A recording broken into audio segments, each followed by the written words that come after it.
Hello everybody, this is Sri here. Today I'm going to share a little bit about Hindu astrology, give a little bit of history behind Hindu astrology, and clear up some misconceptions. Now, just a quick reminder, if you would like to keep up to date on my videos on Hinduism and related topics, do click the subscribe button below so that I can reach you guys easier when new videos are up.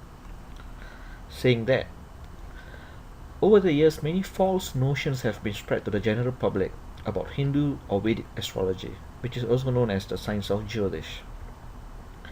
The heavily biased and secular left-leaning Indian media, with its liberal anti-Hindu stance, has notched Hindu astrology as pure superstition that has no merit at all. On the other end of the spectrum, various paths of Hinduism, especially among the Bhakti followers, whose preferred path is devotion or worship to their particular form of God, astrology has been heavily de-emphasized, with many saying that the planetary energies, karma, and fate can be totally ignored and overpowered through worship of your particular deity. Now, is this true? Adding to that, superstitions have been made about the planetary energies or deities to be pure evil, especially some of the more infamous ones like Lord Shani, who is shown as someone who enjoys making human beings suffer and are so powerful that they have caused even the divine beings like Devas problems, which we will explore later in this video. Now let's start with a little bit of history about Hindu astrology. Hindu or Jyotish astrology has a long and distinguished path in Hinduism. In the Mahabharata, one of the Pandavas, the Sahadeva, he was extremely well versed in astrology. He was so knowledgeable, in fact, that even Duryodhana, his enemy, sought his advice during the Great War. Now, in Valmiki's Ramayana, which is said to be a couple of thousand years older than the events of the Mahabharata, sage Valmiki heralds the birth of the perfect man when he states that 5 planets were in their exaltation and in their own houses when Rama was born. This is a technical description that only someone educated in Vedic astrology can make.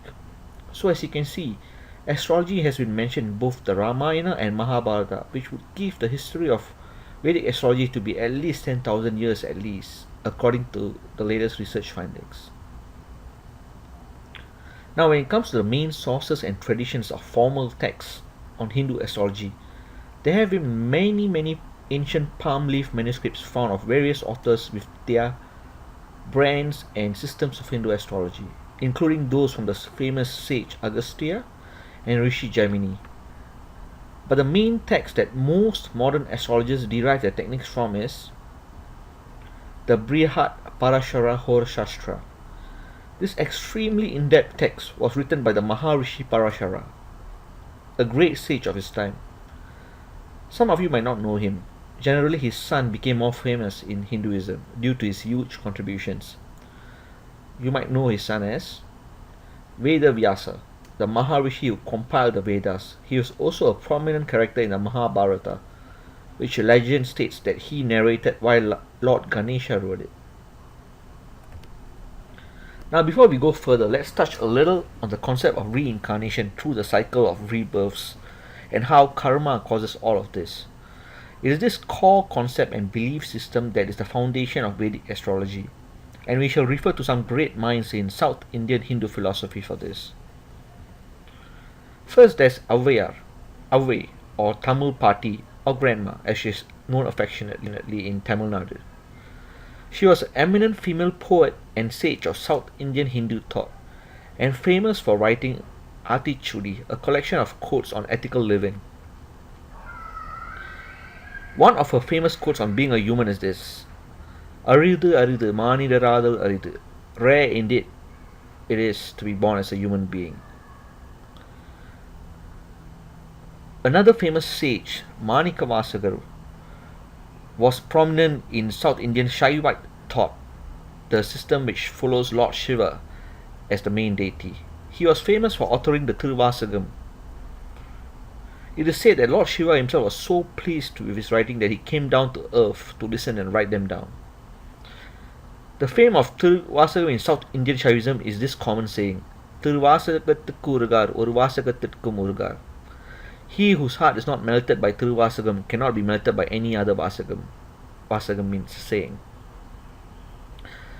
Now, a very famous quote on reincarnation by Tiruvasagam is this: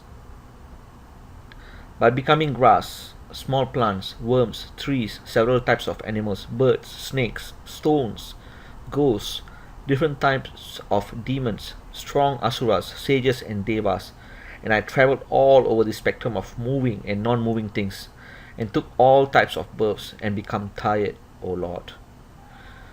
This illustrates the belief that we go through hundreds and hundreds of births, both in the lower and higher end of the spectrum, according to the karma we accumulate, both good and bad.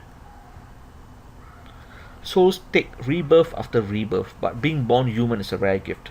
Now, what causes all this? It is the law of karma.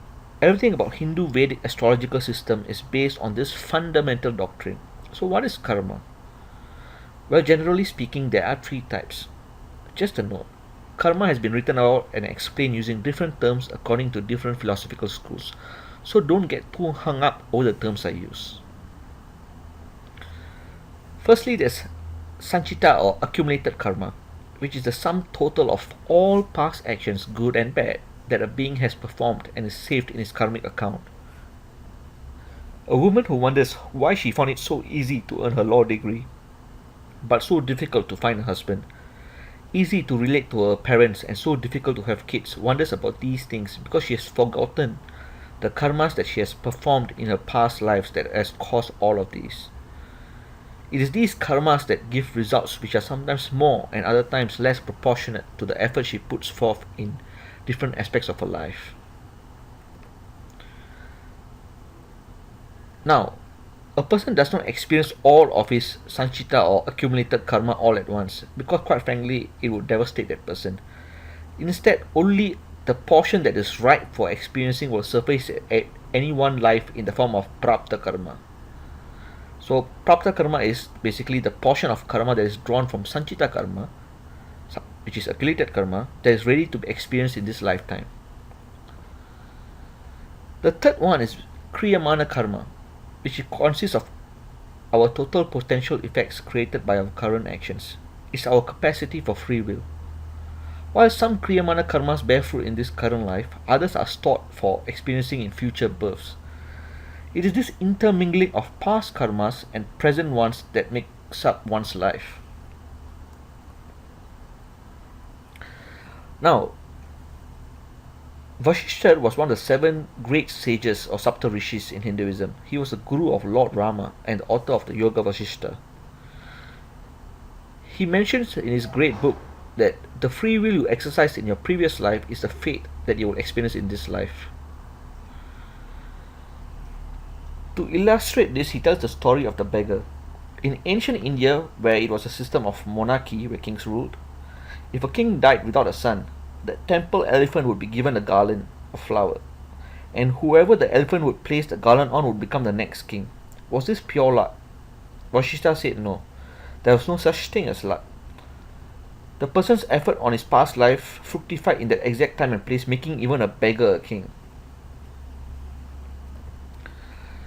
Another one of my favorite stories to illustrate this concept of karma is the Buddhist story of Angulimala.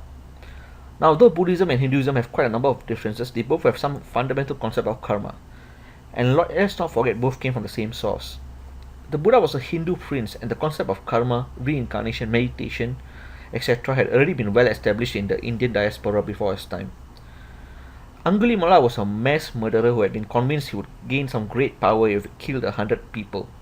He was infamous for killing and taking a finger of each of his victims and hanging it across his neck. As fate would have it, the person he sought as his 100th victim was the Buddha himself, who changed him and convinced him to give up his foolish quest and to repent and become a monk.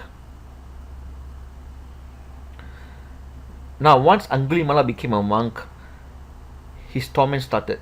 People got to know that this mass murderer was now a monk going around begging for food, and with sticks and stones the villagers beat him when he came asking for food. With a bleeding head, torn outer robe and a broken bowl, Angulimala managed to return to the monastery. The Buddha encouraged Angulimala to bear his torment with equanimity. He indicated that Angulimala was experiencing the fruits of the karma that would otherwise have condemned him to hell. This illustrated the Buddhist belief that while the effects of karma are inescapable, the form that they take and the schedule on which they occur can be modified by later actions. So how does karma relate to Vedic astrology? Karma and astrology is not a fatalistic methodology. Life is an intermingling of fate caused by your previous actions and free will that you exercise today. A competent astrologer tries to analyze the prapta or ripening karma that a person has to experience in this life and sees if there are any countermeasures that can be done through kriyamana karma, present action, your capacity for free will, if you will, to reduce bad effects or maximize good ones. Vedic astrology is about probabilities and possibilities, not about certainties. For example, if there's one indicator of an event happening, it is a possibility. But if many converge together to show something, it moves from the realm of a possibility to a probability.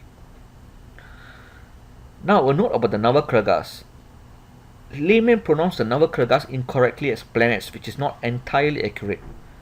The physical planets are just representations, just as your mobile number represents you, but it's not you. Navagraha means celestial Caesar, and as the dispensers of karma from God or the universe, whichever one you want to use, they seize you in specific times of your life, unconsciously influencing you to make certain decisions.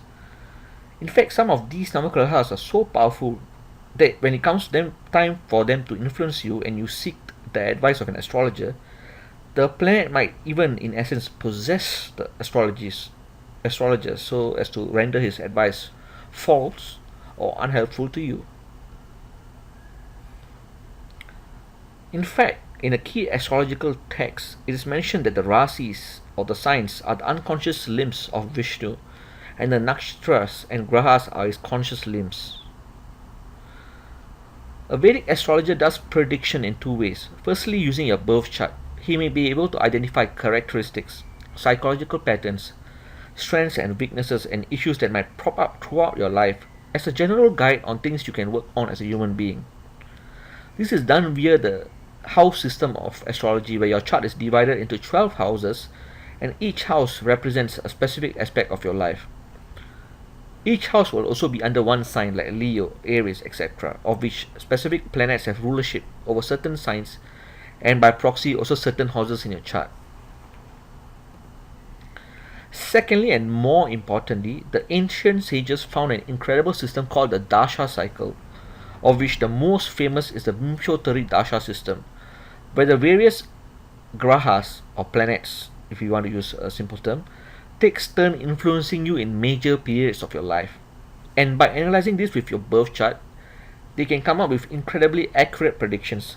For example, if you enter a Sun Mahadasha period of 6 years, you can see the house which the Sun owns, Leo, as well as which house he sits on in your chart, and more or less know the themes that the house represent will come into prominence in this 6-year period. For example, if Sun owns the second house and is sitting on the 10th house, you can be sure career and income related issues will come into prominence, seeing as the 10th house represents career and the second house represents income. A note about justice and dharma. Some people say that you can simply bypass all your karma by going straight to your deity of choice. Well, it's not that simple. Let's say if someone is guilty of a crime and they get off easy just because they know the judge personally, that would not truly be justice, would it? Now, saying that, do remedies and prayers work? Before that, just to mention, in ancient days, not only was your birth chart looked at, which was what you were born with, the astrologer also did a chart of the exact moment you came to see him, and he would compare both charts. The second chart would be all the actions you have taken since birth to confirm or divert away from the potentials and possibilities shown in your birth chart. Lastly, they also looked at omenology, which is used to identify kripa or God's grace. Even if the first two charts bad, if you had God's grace present, you would find a way of escaping certain situations. You won't avoid it, but you can lessen the burden greatly. So how does doing remedies like seeking the help of certain deities, let's say Ganesh, Hanuman, or buying gemstones or meditation work? Well, approaching a certain deity is like hiring a lawyer to fight your case. You can plead guilty to judge and ask for leniency, and a competent lawyer could get you a much reduced sentence. Meditation works by affecting how we react to events. It controls our emotional response and our clarity of thought. So once we are able to control our emotions and have a clear thought and clarity, we are able to handle situations when problems come up. Stones, for example, strengthen weaker things to counteract. For example, if you are facing a crisis, a Mars stone like red coral could give you more courage. So we've come to the end of the video. If you guys have any comments on the material presented in this video or suggestions for future videos, do comment below. And don't forget to subscribe. See you guys soon.